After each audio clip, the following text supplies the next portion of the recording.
Welcome to PCM all solution. तो आज की इस वीडियो में हम मॉडल पेपर को सॉल्व करेंगे जो बोर्ड एग्जाम 2025 के लिए काफ़ी इम्पोर्टेंट है।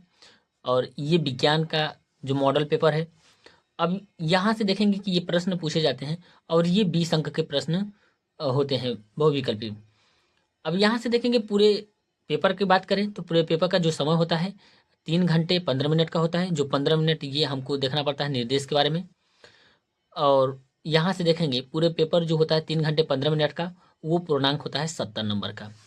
एक एक क्वेश्चन को हम सॉल्व करेंगे। अब हम सबसे पहले यहाँ पे हम देखते हैं कि पहला प्रश्न देखेंगे खंड अ का।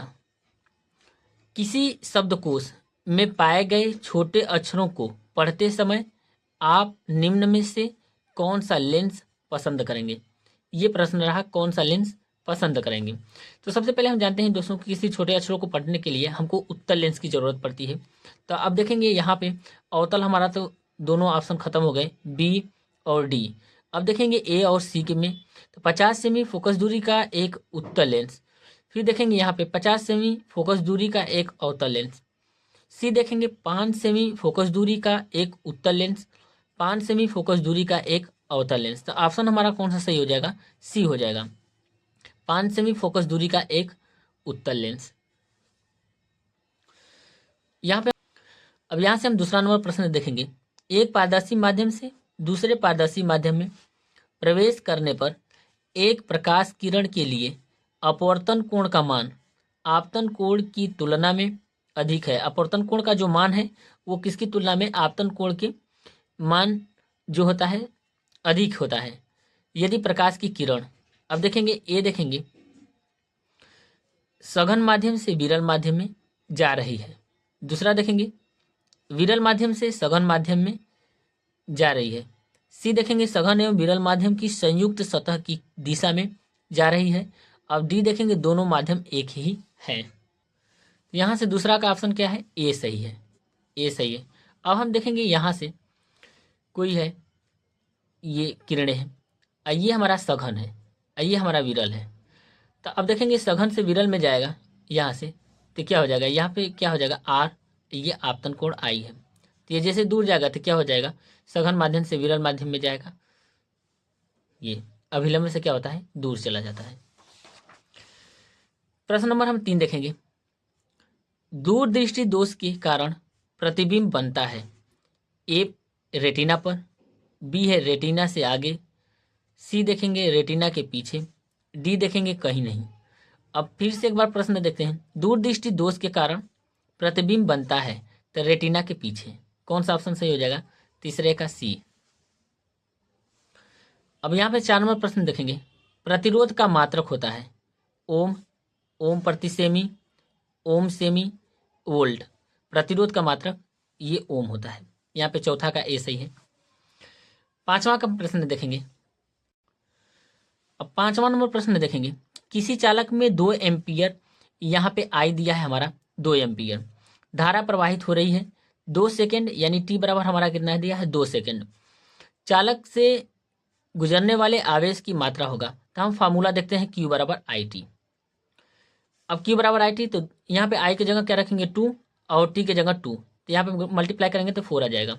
यानी ऑप्शन इसमें देखेंगे तो ए हमारा क्या है 4 कूलम, बी है यहाँ पे 1 कूलम, सी है 6 कूलम और डी हमारा है 8 कूलम। तो ये ऑप्शन कौन सा सही है, 5वां का ए 4 कूलम। तो यहाँ पे हम कितना आ गया, 4 आ गया।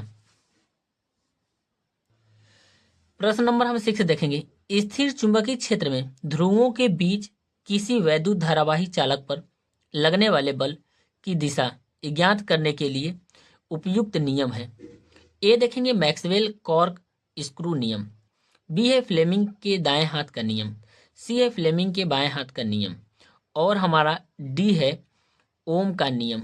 तो 6वां का हमारा कौन सा नियम सही है, तो ये नियम लगेगा फ्लेमिंग के बाएं हाथ का नियम, सी हमारा सही है। प्रश्न नंबर 7 देखेंगे। विद्युत परिपथ में संयुक्त होने वाले कुछ अवयवों के संकेत चिन्ह स्तंभ ए में दिए गए हैं, स्तंभ बी में दिए गए नामों के सुमेलन कर सही विकल्प चयन कीजिए।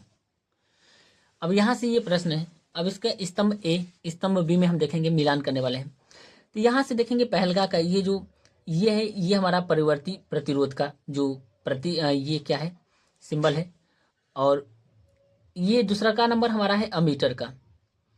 और तीसरा का देखेंगे ये हमारा क्या है, विद्युत सेल का। और चौथा का हमारा तार क्रॉसिंग। तो इसमें से ऑप्शन हमारा कौन सा सही है, ए। पहलका का देखेंगे, पहलका का हमारा क्या है, तीसरा का है। दूसरा का देखेंगे चौथा है। तीसरा नंबर का देखेंगे तीसरा नंबर का हमारा है यहाँ पे दूसरा विद्युत सेल। और चौथा का पहला है तार क्रॉसिंग। तो ये हमारा ऑप्शन कौन सा सही होगा, ये आपको प्रतीक ये दिया रहेगा, यहाँ पे दिया रहेगा स्तंभ ए और बी। तो इसमें से सही सेलेक्ट करना है। अब यहाँ पे हम देखेंगे प्रश्न नंबर 8, 2FeCl3 + 2H2O वाई, तीर लगा के देखेंगे वाई की वैल्यू हम यहाँ पे पता करना है। इसमें से 2FeCl2 + H2SO4 2HCl रासायनिक अभिक्रिया में वाई है। तो हम देखें ए सल्फर, बी H2S, सी SO2, डी हमारा Cl2। तो इसमें से हमारा ऑप्शन कौन सा हो जाएगा, बी हो जाएगा। अब हम यहाँ पे रख के बैलेंस भी कर सकते हैं। यहाँ पे जैसे इसको H2S को रखेंगे तो ये बैलेंस हो जाएगा। अब यहाँ पे देखेंगे प्रश्न नंबर 9 में, प्रश्न नंबर 9 बोला है निम्नलिखित में दुर्बल अम्ल है। अब देखेंगे दुर्बल अम्ल क्या है। अब यहाँ से देखेंगे ए HCl, बी है HCl, सी है HNO3, डी है H2SO4। अब देखेंगे इसमें दुर्बल अम्ल कौन है। HCl जो है प्रबल अम्ल होता है, नाइट्रिक अम्ल प्रबल अम्ल होता है, और सल्फ्यूरिक अम्ल भी प्रबल अम्ल होता है। ये हाइड्रोक्लोरिक अम्ल भी प्रबल अम्ल होते हैं। हाइड्रोजन साइनाइड क्या होता है, ये दुर्बल अम्ल होता है। तो ऑप्शन हमारा कौन सा सही है, यहाँ पे बी। अब यहाँ से 10वां नंबर देखेंगे, कोई धातु ऑक्सीजन के साथ अभिक्रिया करके उच्च गलनांक वाला यौगिक निर्मित करती है। यह यौगिक जल में विलेय है। यह तत्व क्या हो सकता है जो जल में विलेय है। कार्बन, यहाँ पे ए देखेंगे कैल्शियम, बी देखेंगे कार्बन, सी देखेंगे सिलिकॉन, डी देखेंगे लोहा। तो हमारा ऑप्शन कौन सही है, ए कैल्शियम है। 11 नंबर हम प्रश्न देखेंगे, निम्नलिखित में से किस यौगिक में कीटोनी, ये कीटोनी समूह देखेंगे, कीटोनी समूह उपस्थित है। अब यहाँ पे देखेंगे ये हमारा एल्डिहाइड है, SCHO एल्डिहाइड। ये हमारा कार्बोक्सिलिक है। और यहाँ पे देखेंगे तो ये भी एल्डिहाइड है, एल्डिहाइड हम लिख सकते हैं एल्डिहाइड। ये भी एल्डिहाइड है। ये हमारा कार्बोक्सिलिक है, कार्बोक्सिलिक। यहाँ पे देखेंगे CH3CO, ये कीटोन का पहचान है CO। तो ये ऑप्शन कौन सा सही होगा, हमारा डी सही है। तो कीटोनिक समूह क्या है, CH3CO CH3 एसीटोन, ये हमारा कीटोन समूह है। तो ऑप्शन हमारा डी सही है। अगला प्रश्न देखेंगे 12 नंबर, जल को जीवाणु रहित बनाने के लिए उपयोगी पदार्थ है। ए है धावन सोडा, बी है बेकिंग सोडा, सी है फिटकरी, डी है विरंजक चूर्ण। तो जल को जीवाणु रहित बनाने के लिए उपयोगी पदार्थ है वो है विरंजक चूर्ण। ऑप्शन हमारा डी सही है, ऑप्शन हमारा डी सही है। अब यहाँ पे देखेंगे एसिटिक अम्ल CaCOOH का IPSC नाम है। तो इसमें COOH में हम ओइक अम्ल लगाते हैं, ओइक अम्ल। अब देखेंगे कितने कार्बन है, तो 1 2 कार्बन। तो 2 कार्बन को एथेन कहते हैं। एथेन में ओइक अम्ल जोड़ेंगे तो एथेनोइक अम्ल। तो ऑप्शन देखेंगे एथेनॉल, ये गलत हो गया। बी देखेंगे एथेनोइक अम्ल। तो हमारा कौन सा ऑप्शन सही है, बी। ये 2 कार्बन क्या है, 1 2 एथेन, एथेन में ओइक अम्ल जोड़ेंगे तो एथेनोइक अम्ल। तो ये ऑप्शन हमारा बी सही है। मेथेनोइक में 1 ही कार्बन होता है, प्रोपेनोइक में 3 कार्बन होते हैं। मेथेन में 1 कार्बन, प्रोपेन में 3 कार्बन, मेथेन में 1 कार्बन 1, और यहाँ पे एथेन में 2 कार्बन, एथेनोइक अम्ल। तो ऑप्शन हमारा कौन सा सही है, बी सही है। अब यहाँ पे देखेंगे 14 नंबर 14 का देखेंगे, पादपों में प्रकाश संश्लेषण द्वारा भोजन का निर्माण होता है। तो ए देखेंगे जड़ में, बी देखेंगे पत्ती में, सी देखेंगे तने में, डी देखेंगे पुष्प में। तो पादपों में प्रकाश संश्लेषण द्वारा भोजन का निर्माण होता है तो वो है पत्ती में। 14 का क्या हो गया, बी सही है। 15 का देखेंगे, ग्लाइकोलाइसिस की प्रक्रिया संपन्न होती है। ग्लाइकोलाइसिस की प्रक्रिया संपन्न होती है। ए है कोशिका द्रव्य में, बी है राइबोसोम में, सी है माइटोकॉन्ड्रिया में, डी है अंतः प्रद्रव्यी जालिका में। तो हमारा कौन सा ऑप्शन सही है, 15 का ए सही है, कोशिका द्रव्य में, 15 का ए। अब 16 का देखेंगे, पिट्यूटरीन हार्मोन को स्रावित करता है। तो ए देखेंगे पिट्यूटरी, बी देखेंगे थायराइड, सी देखेंगे लैंगर हैंस की दीपिकाएं, डी देखेंगे अधिवृक्क। तो 16 का हमारा कौन सा ऑप्शन सही है? ये 16 का ए सही है, ये है पिट्यूटरी। 17 नंबर प्रश्न देखेंगे, मेंडल के अनुसार मटर के शुद्ध लंबे पौधे का जीन प्रारूप होता है। ए है कैपिटल टी, बी है कैपिटल टी स्मॉल टी, सी है स्मॉल टी, डी है स्मॉल टी कैपिटल टी। तो मेंडल के अनुसार मटर के शुद्ध लंबे पौधे का जीन प्रारूप होता है, तो वो है ऑप्शन हमारा क्या है? ए सही है, कैपिटल टी यानी टी। 18 नंबर हम प्रश्न देखेंगे। तो 18 नंबर में देखेंगे, निषेचन के बाद पुष्प का कौन सा भाग फल में बदल जाता है?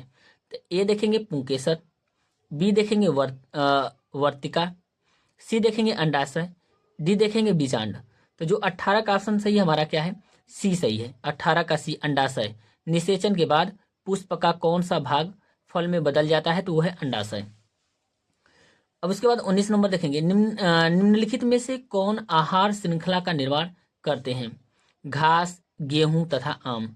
फिर देखेंगे बी घास, बकरी तथा मानव, सी देखेंगे बकरी, गाय तथा मानव, डी देखेंगे घास, मछली तथा बकरी। तो ये हमारा 19 का जो ऑप्शन सही है वो है घास, बकरी फिर मानव, ये बी ऑप्शन सही है। अब डी यहाँ पे 20 नंबर प्रश्न देखेंगे, घरों के कचरे में होता है। ए है अजैव निम्नीकरण प्रदूषक, बी है जैव निम्नीकरणीय प्रदूषक, सी है हाइड्रोकार्बन्स, डी है इनमें से कोई नहीं। तो 20 में हमारा क्या है? घरों के कचरे में होता है तो जैव निम्नीकरणीय प्रदूषक, बी ऑप्शन सही है। तो ये रहा 1 से लगाए 20 तक जो प्रश्न है, 20 नंबर के प्रश्न आते हैं। दोस्तों यदि वीडियो पसंद आई तो वीडियो को लाइक करें और चैनल को जरूर सब्सक्राइब करें। Thank you.